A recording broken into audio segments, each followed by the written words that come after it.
Provocação Histórica. Olá, olá, olê, olê, olê, olá.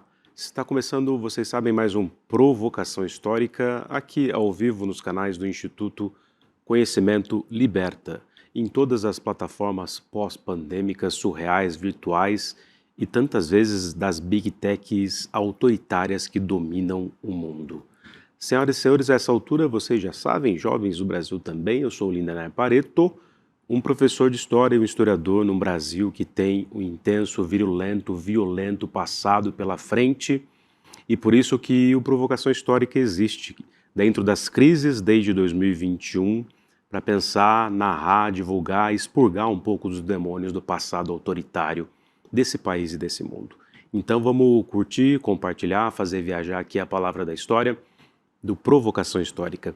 Que, dentre outras coisas e causas, na esteira também de uma figura que vocês conhecem muito bem, Leonardo Boff, que recentemente lá em Roma recebeu um prêmio em função de sua luta pela preservação da casa comum e do meio ambiente. Portanto, na esteira de Leonardo Boff e tantos outros e outras, o Provocação Histórica também tem aqui uma grande questão, que é a questão ambiental. Não há nada mais importante na história desse planeta azul que esteja acima daquilo que é a questão ambiental, essa casa comum, esses biomas, essas águas, essa terra, planeta água, essas florestas, esses povos e tanta cobiça e tanta força bruta que vai atrás daquilo que é o vil metal desse capitalismo comedor de terra. E para falar disso e muito mais, eu tenho aqui hoje a alegria de receber aqui no palco do Provocação Histórica a artista, ativista, companheira e também viúva de Dom Phillips, Alessandra Sampaio. Seja muito bem-vinda ao Provocação Histórica. Finalmente, né? Finalmente. É a primeira vez que a gente se vê presencialmente. Eu cheguei esbaforido aqui, mas a gente nunca tinha se visto presencialmente. Não, é um prazer estar aqui falando com você, conversando contigo, nesse canal tão importante, né? Que é um canal independente, então é importante a gente estar trazendo esse tema aí, que eu acho que a gente tem que aprofundar muito. Nesses tempos de crise climática, né, é fundamental falar sobre a proteção. Extremamente. E, bom, comecemos começando, né? Você acabou de lançar pela Companhia das Letras uma espécie de livro póstumo do Dom, que você reuniu, articulou, publicou pela Companhia das Letras. Põe aqui, Voz de Minha Alma, Vento da Massa, na tela, o link do livro da Companhia das Letras, Como Salvar a Amazônia. Como Salvar a Amazônia, a busca mortal de um jornalista por respostas. Que acabou de sair, inclusive está você, Alessandro, na Feira do Livro falando sobre o assunto, né? Então conta para o nosso público da onde evidentemente veio o mote, porque vem do mote mortal do assassinato brutal do Dom e do Bruno em 2022 no Vale do Javari, né? Durante as buscas, né, de Dom e Bruno, aquele período tão tenebroso, eu acho que eu estava muito focada na questão de encontrarem eles, não podia ser diferente, né? Eu já tinha uma certeza íntima de que eles não estavam vivos, então o meu maior medo era que não encontrassem os corpos e essa história não tivesse, sabe, um fim. Eu estava já lidando com o luto como era possível, mas logo depois que encontraram os corpos, inclusive antes do funeral, eu já tinha esse sentimento de que o livro tinha que ser terminado de qualquer jeito. E é interessante dizer isso porque eu estava em contato com muitos amigos jornalistas, alguns deles estavam no Vale do Javari, e eu acho que foi um pensamento de todos de que esse livro tinha que ser finalizado. E aí começaram umas conversas bem iniciais de como a gente vai fazer isso, e aí ficou acordado, nessa época eu estava morando em Salvador, né, que era a minha casa com o Dom, ficou acordado de eu juntar todo o material do Dom e levar para o Rio, porque o funeral ia ser no Rio. E tinha uma urgência de reunir todo o material dele, o Dom era muito organizado com o material. Por sorte, essa vez ele não levou o computador, não sei como, então tinha o computador, ele sempre levava. Tinha os hard drives, tinha todo o backup feito, tinha os cadernos de anotação, ele era bem conhecido pelos caderninhos de anotação dele. Quase como um antropólogo mesmo. E cada viagem ele tinha um caderno desses catalogado, com todas as entrevistas, qual foi a viagem, qual foi a época. E eu acho que o mais difícil de tudo isso foi, na verdade, entenderem a letra do Dom, porque a letra dele era bem complicada. Aí você imagina, né? Tá escrevendo, anotando o que tá falando, se ali numa viagem, mas dentro de um barco ou no meio da floresta. Então, assim, foi um desafio decifrarem a letra do Dom. E aí você vai reunindo... Aí o que eu fiz foi levar o computador, os hard drives, todos os cadernos e já deixar com um amigo jornalista. E aí se formou esse grupo inicial de amigos, que a gente chama de time do livro. E aí a gente começou a conversar como seria feito esse compartilhamento de informações, né? Porque o Dom já tinha finalizado a introdução e os 4 primeiros capítulos. Faltavam ainda 6 capítulos. E esses 6 capítulos, uns estavam mais desenvolvidos do que outros. Então, foi esse trabalho de entender qual era o material que tinha ali. Numa conversa posterior, a gente decidir quem participaria, quem escreveria, qual seria a logística de fazer esse trabalho ser finalizado. E escolher as pessoas, né? E aí ficou decidido que seria um jornalista por capítulo, o que eu acho muito interessante, porque dá uma diversidade, embora tenham seguido todos os trabalhos, né, as anotações e a orientação das ideias do Dom, ficou uma narrativa muito rica, né, porque cada um tem seu estilo de escrita. Então, eu acho esse livro, eu sou suspeita, mas esse livro eu acho sensacional. Tá aqui já na nossa biblioteca para a gente. Acessem aqui o chat que vai aqui, o link que vai no chat para vocês, e também tá aí para vocês Como Salvar a Amazônia, que aliás foi um mote de um título que a priori o próprio Bruno não gostou muito, né? O que esse gringo quer Porque assim, o Dom Phillips é um britânico, certo? Certo. Trabalhava para o The Guardian. Isso. E o Bruno era da FUNAI e trabalhava com os indígenas isolados, né? Como é que se dá esse encontro entre os dois? O que eles estavam fazendo lá, né? Sim. Quando o Dom encontra o Bruno pela primeira vez, que foi para a expedição de 2018 no Vale do Javari, que o Dom teve esse privilégio de acompanhar uma expedição que estava monitorando alguns povos isolados, né, para a própria proteção dos isolados. Né? É bem difícil e os povos isolados têm essa determinação de que eles não querem contato, né? Então tem que se respeitar essa autodeterminação deles. Mas é um trabalho de monitoramento e de cuidado, de entender se tem alguma necessidade que está acontecendo ali no momento, para certificar de que realmente aqueles povos estão ali protegidos no território, né? Porque infelizmente tem invasões que acontecem no território, mesmo o território do Vale do Javari sendo demarcado. Então o Dom teve o privilégio de acompanhar e é uma expedição perigosa, porque tem vários casos de profissionais da FUNAI que foram atacados. Porque esses indígenas isolados, muitas vezes, não sabem quem é... Diferenciar, né? Não sabem quem está chegando ali, se é para o bem ou se é para o mal. Já sofreram muito. Muitos estão em isolamento justamente por conta de um histórico traumático, sabe?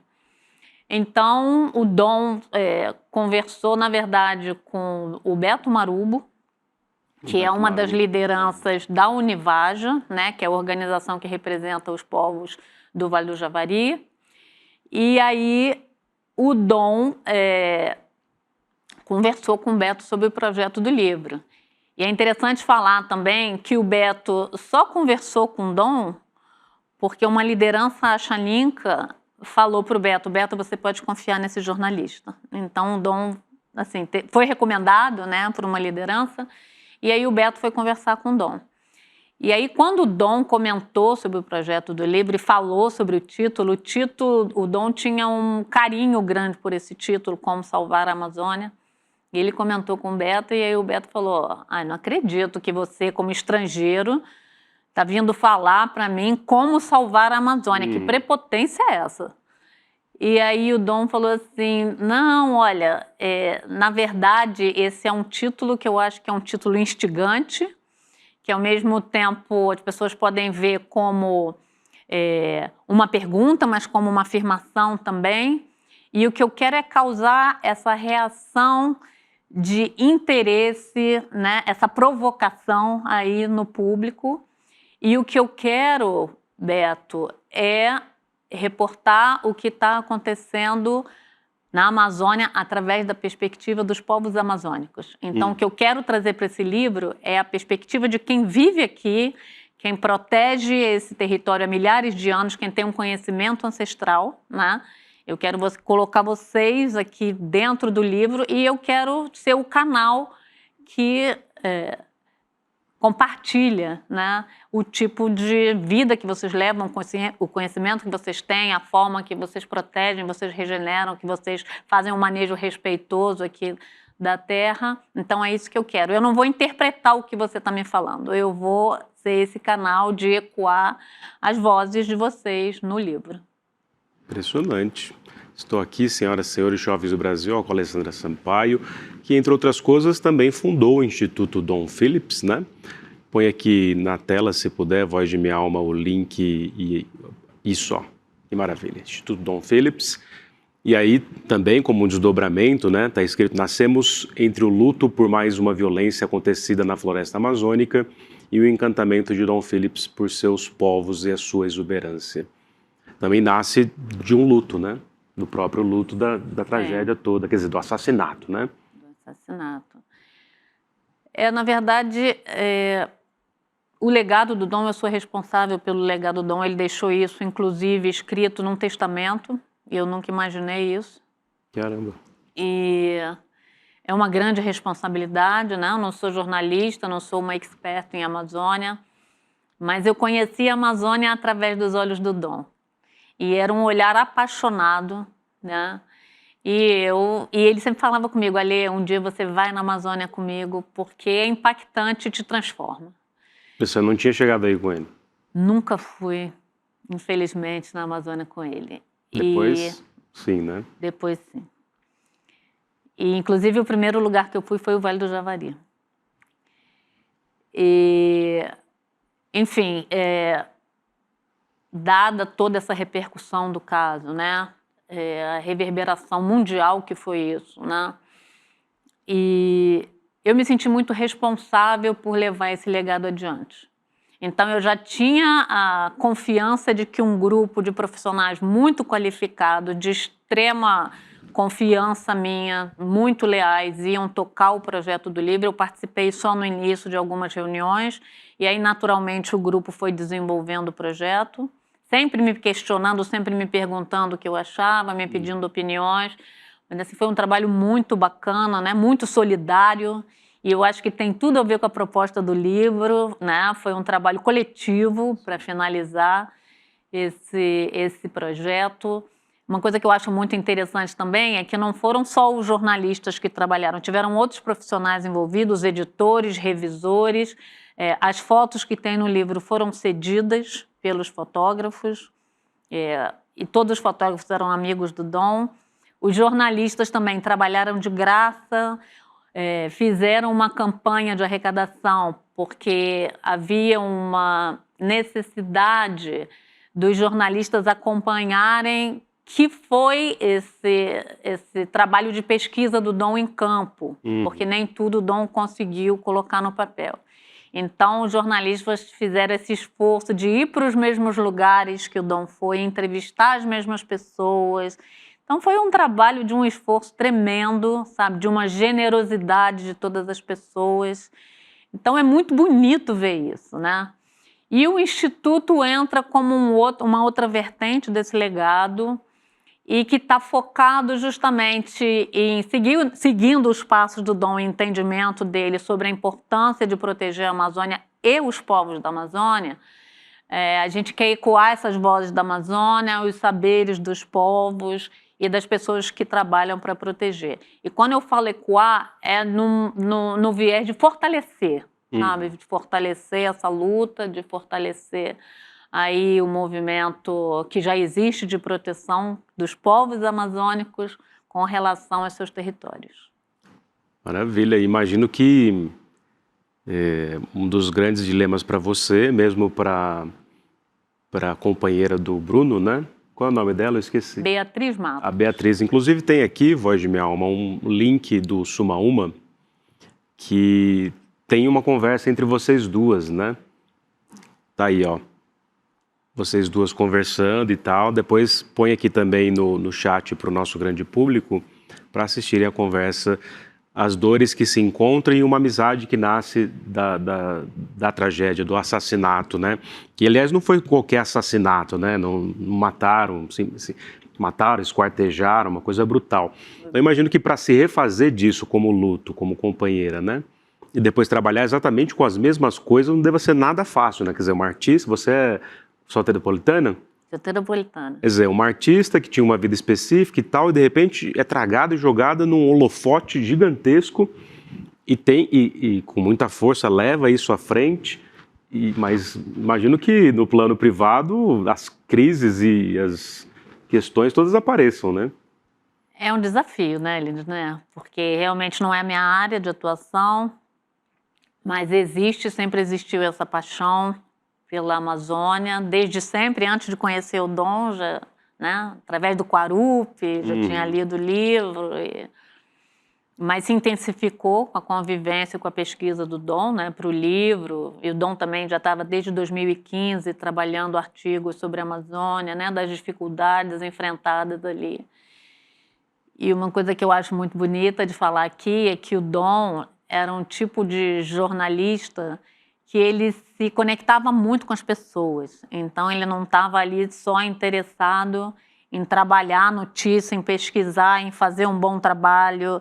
Ele realmente fazia essa troca com as pessoas, se interessava pelas pessoas e pelas histórias das pessoas, as dificuldades. Então, ele me passava muito isso, sabe? Era uma coisa muito humana dele, de uma conexão com as pessoas. E realmente não é fácil lidar com isso, mas hoje é o que dá sentido à minha vida. Eu sigo aí com vários desafios, porque eu sou tímida para falar em público, para dar entrevista, mas eu estou aprendendo. Tá brilhando aqui. E aprendendo com os erros também, tentando me cobrar na medida do possível para ir melhorando. Mas eu acho que, assim como o Dom se sentia responsável, né, por compartilhar as experiências dele, o conhecimento que ele já tinha, e o conhecimento que ele acessava dos povos, né, e de quem trabalha para a Amazônia, eu sinto a responsabilidade também de levar adiante esse legado dele, porque é uma história que tocou muito as pessoas. Eu acho que aí... entre os jornalistas ficou muito marcado, né, porque houve uma indignação e uma vontade real de se finalizar esse trabalho para não silenciarem o trabalho de Dom e Bruno, né? Ao mesmo tempo, eu encontro pessoas na rua que me abraçam até hoje, choram e falam que sentem como se tivessem perdido uma pessoa da família. Eu também tenho feedback de crianças, por exemplo, quando é a Semana do Meio Ambiente, que o Dom foi assassinado junto com o Bruno no Dia do Meio Ambiente, né? Muito simbólico, dia 5 de junho, que é o Dia do Meio Ambiente. Então, geralmente nas escolas tem essa Semana do Meio Ambiente que se trabalha, fazem vários trabalhos. E eu recebo várias mensagens de crianças que comentam sobre o tio Dom e o tio Bruno, que são os heróis, né, protetores da Amazônia. Então tem toda essa dimensão que é muito maior do que eu consigo, inclusive, entender. Sim. Né? E eu vou descobrindo aos poucos o que é isso. E me sinto muito responsável de levar o nome do Dom no legado dele com muito cuidado, né? Ainda mais nesse momento que a gente tem narrativas diferentes aí com relação à proteção de meio ambiente. Então, assim, eu busco tomar muito cuidado, estou cercada de uma equipe muito profissional que trabalha comigo, isso me dá muita segurança também. Né? Tem a Thelma, Beijo no Thelma coração. Thelma Toledo e a Fernanda Macedo, tem a Juliana Led também, a gente tem outros colaboradores que estão aí junto com a gente tem os associados que participam aí do Instituto, que são pessoas muito próximas e muito competentes. Então, assim, a gente está nesse trabalho de estruturação e a gente já está trabalhando no Vale do Javari, né? O que é o mais legal. A gente está trabalhando com as jovens lideranças, futuras, né, lideranças, a nova geração de lideranças ali do Vale do Javari. Com comunicação, né? Produção com comunicação, próprios... porque é de uma demanda deles, né? Eles querem, na verdade, uma formação qualificada sociopolítica, porque eles querem qualificar o movimento indígena. Eles querem ter um conteúdo mais aprimorado para usar na luta do movimento indígena, o que eu acho interessantíssimo, né? Porque eles querem estar no lugar das tomadas de decisões, que se relacione às Querem suas ser terras. tutelados, né? Exatamente. Não existe mais isso de tutela do Estado, nem de tutela de ninguém. Eles querem ser os protagonistas das decisões tomadas sobre as suas terras, sobre a sua cultura, seus modos de vida, sobre a sua educação, né? Então, eu acho um pensamento muito inteligente, muito estratégico, porque eles querem se antecipar a futuros problemas.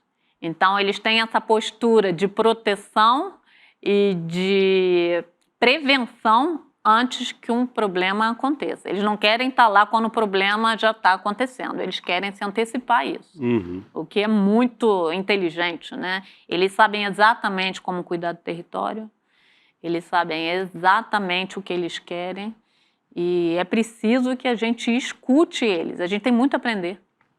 Acho que tem uma história de não escuta, que é a própria história da tradição ocidental autoritária, né? Quer dizer, eu estou olhando para você e de fundo sempre vendo naquele telão ali, mas é o que vocês estão vendo aqui atrás também, né?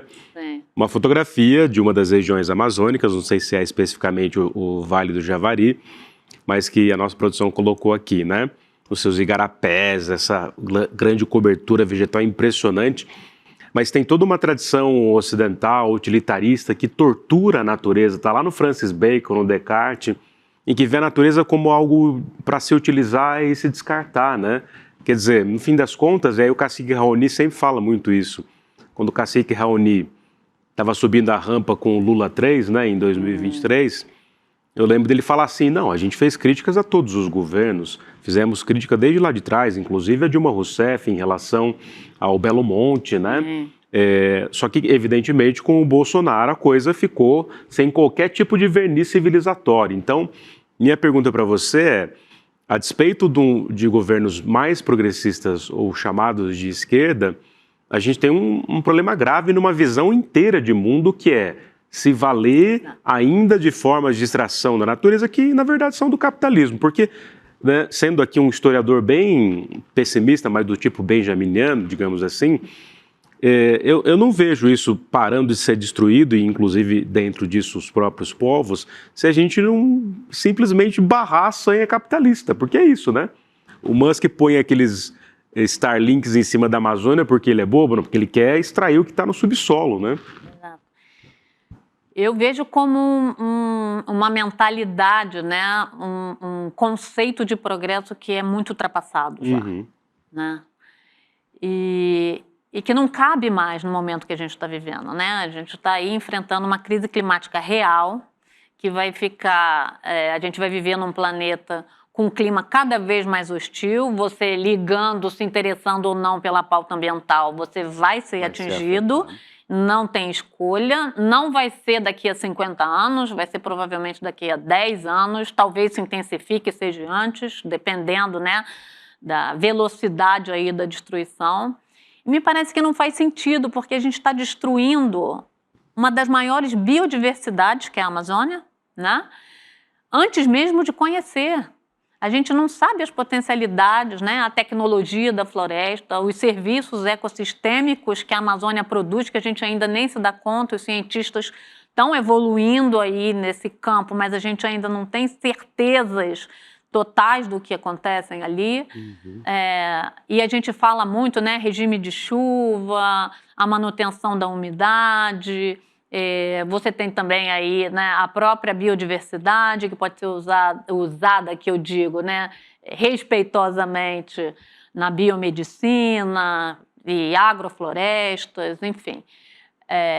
Mas a gente ainda nem sabe que efeitos essa devastação toda que está sendo causada tem nos oceanos, né? Você tem aí o rio Amazonas, que carrega aí vários nutrientes ali para a foz do Amazonas, onde, por acaso, ontem a gente teve aí o leilão, né, dos poços de petróleo, que eu acho uma loucura. Foi ontem? Foi ontem. Então eles aprovaram. Foram leiloados alguns poços, né? E, sim. Na bacia do Amazonas? Na bacia, na foz do Amazonas. Que a Marina Silva se contrapôs. A Marina Silva, né, o IBAMA e o próprio Ministério Público Federal. Mesmo assim, o governo federal... Mesmo assim, entrou um consórcio aí de indústrias petrolíferas e arrematou. Né? O poder do combustível fóssil que, no fim das contas, né, vem a reboque também do projeto da extrema-direita. Aí um governo... de esquerda, progressista, se submeter a isso, poderia fazer o contrário, ser a vanguarda e falar, não, acabou, a gente não vai mais... Eu sei que isso, do ponto de vista da lógica do mercado e da soberania nacional, pode até alarmar as pessoas, não, mas é estratégico para o Brasil que a gente explore esse petróleo conscientemente e com responsabilidade, mas a própria lógica da extração dos poços de petróleo é uma lógica brutal do capitalismo, né? E eu acho que assim, está provado hoje que é super importante investir em energia renovável, né? Já sabe que vai haver um declínio aí da utilização do petróleo e seus derivados. Então, assim, não faz sentido a gente vivendo nesse momento, que é um momento delicado, sabe? Que a gente está perto do ponto de não retorno, né, do bioma amazônico. Tem uma exploração que pode ser muito prejudicial, não só para a floresta, como para as populações que vivem ali, que vão ter que mudar seus modos de vida. Tem um impacto grande quando acontece um projeto desse de infraestrutura numa região como essa, que impacta a vida dos humanos e não humanos, sabe? Então, eu acho que a gente segue nessa lógica de que é importante para a economia, é a maior exportação do governo brasileiro, a exportação de petróleo, mas não é inteligente. E a floresta de pé tem um valor, sabe, que a gente ainda não mensurou e que é preciso que a gente se dedique a entender o valor da floresta protegida de pé e dos seus povos. Tem muita sabedoria ali que a gente precisa acessar para juntar com a nossa tecnologia moderna e, sabe, eu acho que a gente tem a possibilidade aí de ser um grande protagonista, uma liderança na questão da proteção do meio ambiente, sabe? E a gente tem todas as qualidades para isso, todas as possibilidades, e a gente não está investindo nisso. Não, é inacreditável. Que é a sanha desenfreada de certas tecnologias voltadas só ao lucro, a própria acumulação infinita do capital, que no fim das contas destrói a Amazônia, né?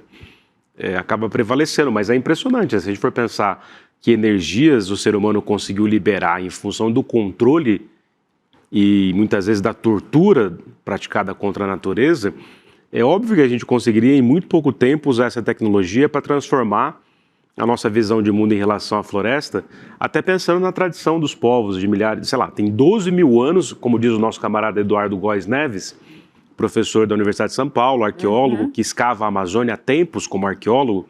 O nosso Indiana Jones, na verdade, não é aquele que vocês veem nos filmes, é o Eduardo Góes Neves e tantos outros e outras que escavam a Amazônia, mostrando o seguinte, essa floresta que a gente vê virginal, intocada, né, que supostamente precisa ali ficar absolutamente isolado do ponto de vista de uma certa sociabilidade, na verdade foi plantada pelos indígenas desde 12 mil anos antes de Cristo ou da Era Comum para cá. Quer dizer, toda essa biodiversidade também é uma espécie de jardim construído pela lógica dos indígenas. Quer dizer, então é preciso que, no fim das contas, o tal do mundo ocidental, capitalista, precisasse reaprender com a condição indígena como viver, né? Porque A gente só sabe fazer concreto, né? Eu acho que a Amazônia é graças ao manejo feito pelos povos que estão aí vivendo, Por isso que não se fala só da vegetação, é o povo que está lá, né? Sim, e assim, com uma organização social complexa, estão descobrindo isso agora, né? As cidades totalmente estruturadas dentro da Amazônia que se assemelham às civilizações incas e maias, né? No caso aqui do Brasil, eram cidades que foram cobertas pela vegetação, mas existem muito complexas, muito organizadas, com redes de esgoto e de água, é uma coisa impressionante, sabe? E eu acho que essas populações tradicionais, especialmente as indígenas, têm uma sofisticação na convivência com a natureza que é necessária nos tempos de hoje, é fundamental, aliás, né? E é isso que você falou, né? Uma mentalidade ainda atrasada de exploração, quando olham a floresta apenas como recurso, enquanto essas populações olham, né, mais uma vez as indígenas olham como família, né? Não só a floresta, mas os seres da floresta são entes. Então né? Tem um respeito ali, tem uma coisa, uma convivência, né, harmoniosa, que é muito inteligente, que está muito à frente do que a gente, né, a sociedade que está aqui, né? Nossa sociedade tem que aprender. Totalmente. São mais para pensar a história da expansão do capitalismo mercantil, sabe aquelas lições do mercantilismo, da expansão, da revolução urbana, da expansão mercantilista, das grandes navegações, né? E dessa invasão, conquista e colonização das Américas. A gente fala de hecatombe ambiental nos dias de hoje, mas para esses povos, né, essa hecatombe ambiental vem desde, no mínimo, 500 anos para cá, né? Fico imaginando se a gente tivesse condições de reconstituir, para além dos documentos, num filme, esses encontros de hecatombes, né, narrar, em função da história do Brasil e da Amazônia, narrar no nosso cinema o que de fato significa ou significar esses encontros, né? A historiografia narra, mas que a gente não consegue dar conta de mostrar essas drogas do sertão, né? Porque os trajetos que Dom, Bruno, você, que depois foi também, fazem ali pelo Javari e pela Amazônia como um todo, são trajetos feitos pelos jesuítas, encontrando os indígenas, trocando, catequizando, mas também na lógica mercantilista, muitos desses grupos matando, escravizando, né? Quer dizer, o inferno ambiental para esses... Igual o Krenak fala, né? Por que você está me olhando com essa cara de simpático? Nossos mundos estão em guerra. Ficam dizendo para você que não, mas está tudo em guerra, é tiro, porrada e bomba para todo lado. Queria saber se o Krenak fala isso lá para os almofadinhas da Academia Brasileira de Letras. Ah, que legal, agora eu sou um imortal eleito por vocês, mas e aí, o que vocês vão fazer de fato pela Amazônia, né? Exato. E eu acho que você, como historiador, você sabe bem isso, que eu acho que a Amazônia tem um lugar aí no imaginário brasileiro como um apêndice do Brasil, né? A gente tem a Amazônia ali como um bem, é uma floresta incrível e a maior parte da Amazônia está no Brasil, embora esteja em 9 países latinos, mas a maior parte está no Brasil, né? Cobre quase 60% do território nacional, então nós temos isso como um recurso, não... Né? A Amazônia não tem que ser visto como um apêndice. Eu gosto muito da fala da Eliane Brum, que é uma das escritoras aí do livro também, né? Que está morando lá, né? Mora em Altamira e é uma cofundadora do Sumaúma, né? E ela fala que o coração do mundo é a Amazônia, o resto é periferia, porque é ali que é o centro da vida. Então é isso, né? É a gente mudar essa mentalidade, que eu acho que é uma mentalidade ainda, né, de desenvolvimento que vem do colonizador, né? Entender qual é essa história da Amazônia. Muita coisa foi apagada propositalmente. A gente sabe que teve muita violência, que teve extermínio durante várias épocas do Brasil. É uma constante, né? O que aconteceu com eles é um resultado não só daquele momento, mas de uma história inteira, a Dorothy Steg, o próprio Chico Mendes, né? Exato. Não, e os próprios indígenas, genocídios, né, durante a ditadura militar. Então, isso tem que vir. A época de Getúlio Vargas também teve. Domar Então, a Selva Verde. Exato, isso tem que vir à tona, sabe? Isso tem que ser dito nas escolas, sabe? A gente não sabe disso. A gente não sabe que história é essa. E eu tenho, cada vez mais, a minha paixão pelo norte do Brasil cresce, porque é uma riqueza que a gente não conhece aqui do Sudeste, sabe? O Brasil não conhece o Brasil, né? exatamente isso. Sim.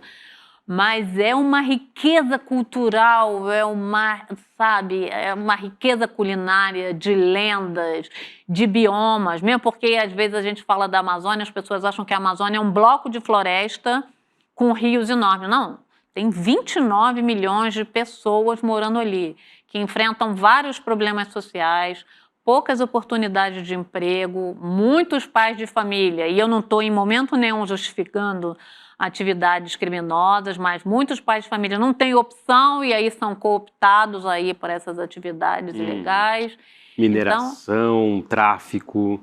Madeireiros, você tem garimpeiros, você tem, né? Agora você tem essas atividades ilegais que estão ligadas aí ao narcotráfico, então se intensificaram, né?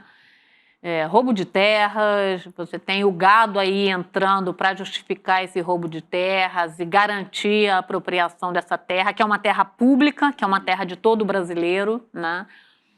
Então, assim, são muitos desafios, mas a gente precisa, eu acho, ter acesso a informação de qualidade, para a gente estar cada vez mais consciente do nosso papel como cidadão.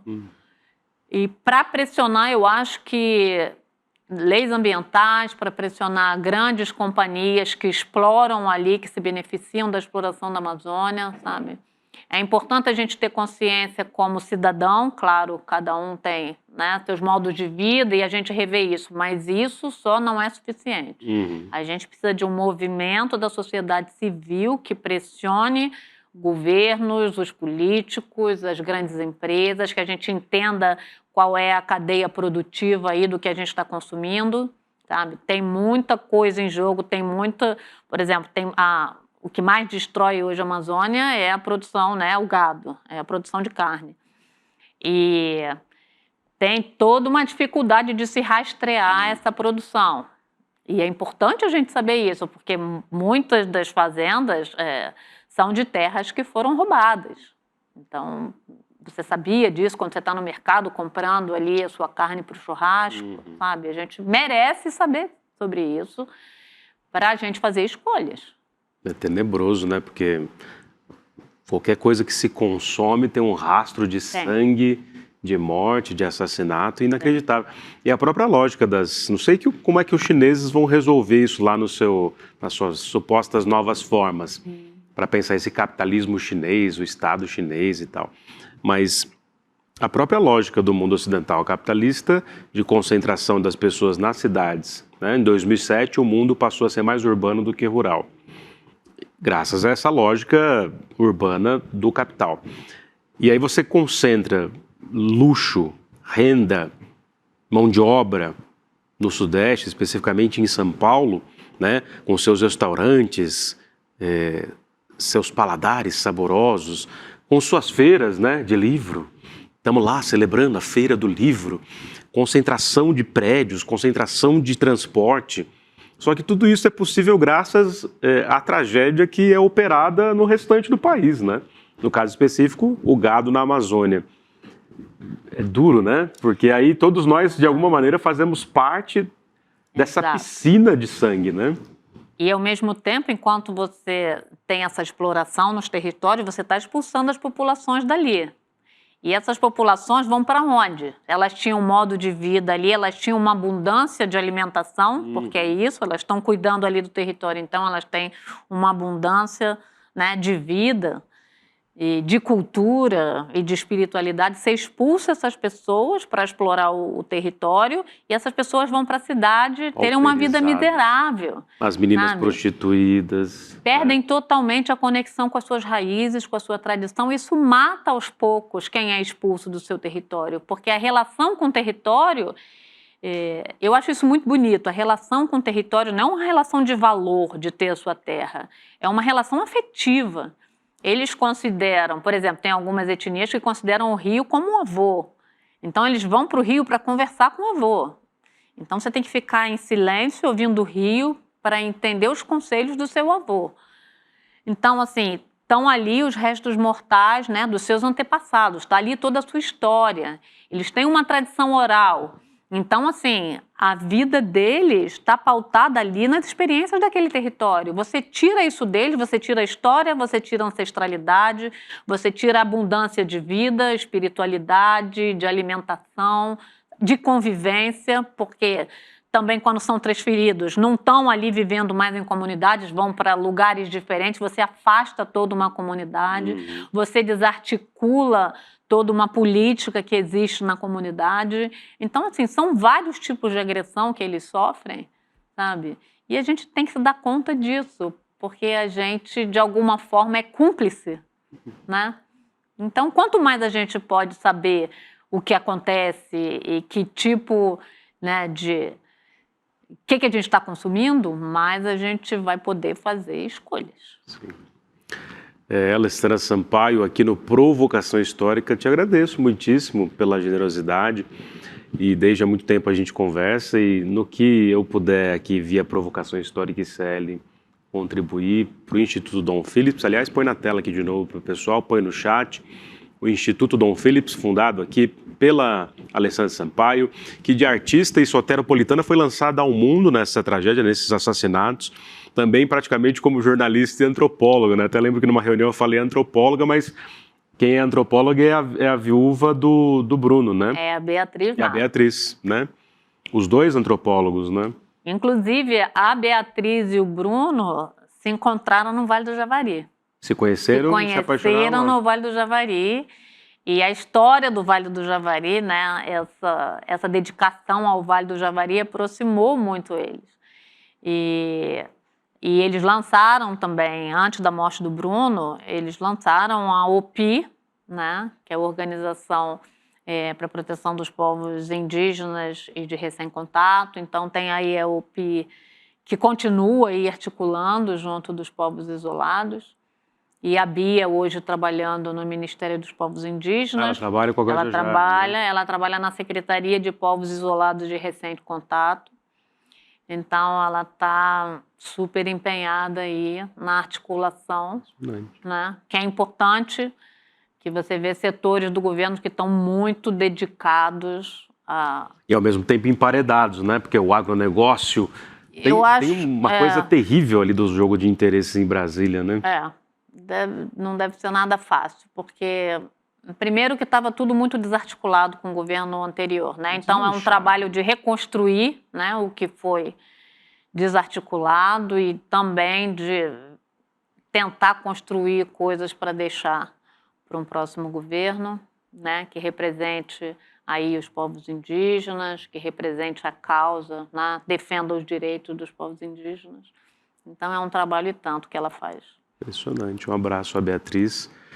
E eu queria aqui dizer a vocês também que, além de entrarem aqui nos links que vocês estão vendo aí no chat, para prestigiarem a causa, aqui apoiarem a causa de como salvar a Amazônia, livro póstumo do Dom Phillips, organizado aqui por vários jornalistas e pela Alessandra Sampaio, companheira intelectual e companheira de vida e viúva, né, do Dom Phillips nesse assassinato brutal, que até hoje, inclusive, sem resposta, está aí nas vias de investigação, mas...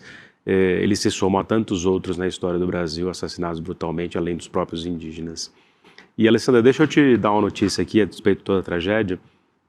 Esse que vos fala também, escrevendo um pouco sobre a questão ambiental, mas também questões urbanas, a precarização da vida na metrópole, no mundo do trabalho, as angústias, dores e lutos pessoais. Eu nem imagino o tamanho da dor numa tragédia de assassinato como essa, mas perdi minha mãe recentemente, são 2 anos de luto brutal, que era uma interlocutora intelectual também, a dona Sueli da Silva Pareto, filha de imigrantes espanhóis e portugueses pobres que foram para Santo André. Mas dessas dores todas, eu escrevi um livro de crônicas, né? Muitas dessas crônicas publicadas no portal do ICL Notícias, Aí acrescentei algumas inéditas, fiz lá uns xistes, pedi para o Juca que foi escrever uma orelha, para a Ilô Vilela fazer um pós-fácio, Chico Sá um prefácio. E o Jean Willis fez uma capa maravilhosa de Saturno engolindo as notícias, ao invés de seus filhos, as notícias. Tá aí, voz de minha alma, o link do... Ah lá, ó.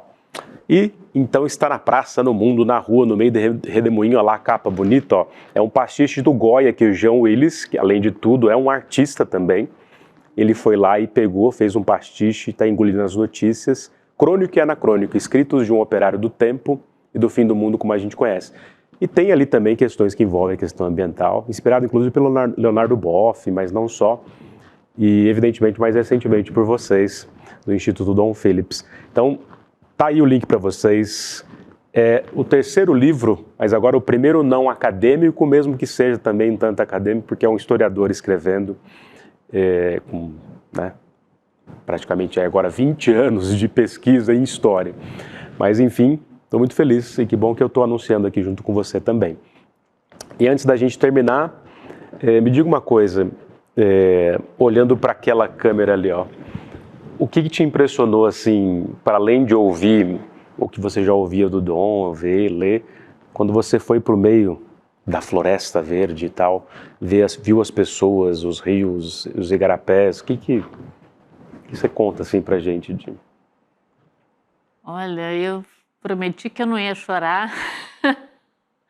Pode chorar, provocação histórica é emoção. Mas sempre que o Dom voltava das viagens que ele fazia à Amazônia, ele falava para mim, Alê, se as pessoas conhecessem a Amazônia, se conhecessem as belezas da Amazônia, a potencialidade dos povos, os saberes, as pessoas naturalmente iam se engajar para proteger, né, essa coisa maravilhosa. E ele voltava com os olhos brilhando, Linda, né? Então, quando eu cheguei no Vale do Javari... Sim. Veio tudo à tona, né? A voz dele reverberava muito, assim, e é um encantamento por si só, né? Se já não tivesse isso, do Dom já é um impacto, é muito barulhento, tem muitos bichos o tempo inteiro, e quem acha que está na floresta é tranquilo, está enganado. É assim, é uma loucura de sons, é lindo, são pássaros, são peixes, sabe, é a vida ali, você vendo a vida acontecer de uma forma que você para pensar e você muda a tua perspectiva. E você se sente pertencente àquilo. Isso é Pachamama, né? E eu venho disso, né? É realmente eu acho que ali para mim uma conexão se fez e aí você começa a se sentir, eu me senti responsável também de entrar aí nesse movimento para proteger a Amazônia. E junto com o livro do Dom aí, né, que é a última mensagem dele, que ele colocou realmente seu coração nesse projeto e que infelizmente aí no meio do processo, né, porque ele já tinha viajado muito, o Vale do Javari provavelmente seria a última viagem dele e também me deixa muito pensativa que ele foi morto, olha isso, ele resolveu conversar com a comunidade ribeirinha de pescadores que tinham um problema ali por estar invadindo o território indígena, demarcado, né? Então, ele quis ir com o Bruno ali para abrir esse diálogo, para entender deles o que motivava eles, como era a vida, para tentar dar esse contexto, dar também... né, mostrar também no livro esse outro lado, né, de quem está aí praticando essas atividades ilegais. Não é questão de vilania só. Não, e assim, numa postura de não julgamento, sabe? Você olha uma das últimas fotos do Dom, você pode acessar isso pela internet, qualquer um pode acessar, ele está sentado de chinelo, assim, ouvindo o que o pescador está falando para ele. Sabe? E aí, quando ele sai dali com o Bruno, esse mesmo pescador liga para um outro e fazem uma emboscada, sabe? Ele estava ali para ouvir, sabe? Para os caras não serem esquecidos nesse contexto. Estava querendo ajudar, né? Ele estava querendo exatamente, sabe? Que maneira ele poderia ajudar naquela situação, que é uma situação que é complexa, né? Para todo mundo que vive ali. Então, assim, esse livro é muito tocante, porque é isso, né? Essa tentativa do Dom, essa última mensagem dele. E aí você tem também todos os jornalistas. E para finalizar, você tem um pós-fácil escrito pelo Beto Marubo, que é uma das lideranças do Vale do Javari, que eu acho que fecha, assim, o livro de uma forma muito bonita, porque tem que ter alguém da Amazônia falando sobre a Amazônia. Era esse o entendimento do Dom, sabe? Então é tudo realmente muito tocante, muito intenso, muito bonito, apesar da tragédia. E a gente segue em frente. Seguimos e obrigado por ter vindo e por... Nossa, prazer é meu. Olha lá a fotografia, ó. Obrigado. Olha isso, tá vendo? É exatamente. Esse é um dos pescadores. É. E foi depois disso que essa foi uma foto. Se eu não me engano, essa foto foi feita um dia antes. Ele já estava conversando com... na verdade, a minha memória é um pouco nebulosa dessa época. Eu não dei conta de acompanhar tudo, né? Mas é isso, o Dom estava ali para conversar, sabe? Então, tem uma outra foto que é do dia anterior, que foi no dia que ele foi assassinado, com a pessoa que ligou pro... E é óbvio que por trás desses sujeitos que estão ali, dentro das suas estratégias de sobrevivência, tem interesses poderosos, né? Eu acho que, assim, as atividades ali não são só, né, dos pescadores, dos ribeirinhos ali. É uma rede maior, né? Agora, que rede é essa, eu não sei. Bom, espero um dia viver num Brasil e num mundo em que a gente consiga, no mínimo, né, alguma paz para se viver. Sendo historiador e você artista e agora também ativista, é quase impossível, né? E eu acho, Lindiné, principalmente quem está na linha de frente. A gente fala muito sobre a Amazônia, sobre proteger a Amazônia, mas quem vive diariamente, sabe, na linha de frente, protegendo seus territórios, que beneficiam a todos nós, mas vivendo nesses territórios com uma ameaça constante, é enlouquecedor, né? É enlouquecedor, eu não consigo nem imaginar o que seja isso. A gente fala do Velho Oeste, mas é muito pior do que isso, né? Uma fronteira de crime e de genocídio, né? A gente fala do Bolsonaro, da tentativa de golpe de Estado, mas o que ele fez em relação ao sistema de proteção ambiental, à FUNAI, ao IBAMA, toda aquela tragédia da transição, quando o Dino ainda era ministro da Justiça, no começo do Lula 3, os Yanomamis, a subnutrição, a prostituição, aquilo ali é um crime brutal de genocídio, um crime contra a humanidade. Esse sujeito não tinha que estar lá diante só do Xandão, tinha que estar diante do Tribunal de Haia, do Tribunal do Cosmos que seja, né? E que, o golpe, não sei o quê. O golpe é a história inteira do Brasil. Esse sujeito tinha que estar... Eu não me conformo com isso, né? E o tempo que vai levar para reestruturar o que foi destruído com relação a a essa fiscalização governamental... É brutal, né? É brutal. Vai levar muito tempo para reconstruir isso. 2026 que o diga e a gente também. O duro não é explicar essas histórias, né, tão tristes, o duro é vivê-las, né? Você tem toda a razão. Queria te agradecer mais uma vez por ter vindo. Prazer. Minha mão tá gelada, mas você sabe, meu coração tá quente. Muito obrigado mesmo, de coração. Obrigada, querida. E parabéns pela coragem da verdade. E a gente vai se ver, inclusive, no Pará, você sabe, né? Não, e tem só para terminar, tem uma liderança indígena falou comigo, eu achei sensacional. Eu falei, como você vive? Ele é ameaçado. Como você vive? Como você consegue, né, dia a dia, não desanimar? Ele falou assim, porque eu estou do lado da vida, você também. Então siga fazendo o que você tem que fazer. É isso. É isso. Tchau, gente. Obrigada. Obrigado, produção. Obrigado, Alessandro. Beijo no coração. Tchau, tchau. Olá, eu tenho uma dica importante para te dar. E tem a ver com o seu dinheiro. Fazer investimento não é algo reservado apenas para as pessoas muito ricas, não, e que entendem a questão do mercado. O Instituto Conhecimento Liberta, o nosso ICL, quer mudar esse panorama, quer que você tenha acesso às informações que vão mexer com a sua poupança, com o seu dinheiro. É um manual para você começar a entender de verdade como é que opera o mercado financeiro. Eduardo Moreira, que veio do mercado, conhece bem isso, vai dar uma aula online de graça. É para você que quer cuidar do seu futuro sem depender de ninguém e sem embarcar em canoas furadas, discutindo e analisando tudo que tem a ver com dinheiro. Para essa aula, investir é para todos. No dia 29 de junho, um domingo, a partir das 8 da noite. Fique de olho que alguma coisa melhora na sua economia pessoal. Até lá. O ICL está em todo lugar, na palma da sua mão, na TV da sua casa e até nos seus ouvidos. Para ir além da manchete e mergulhar com apuração e contexto de verdade, acesse iclnoticias.com.br. Siga o ICL, compartilha e vem com a gente. Informação para quem pensa.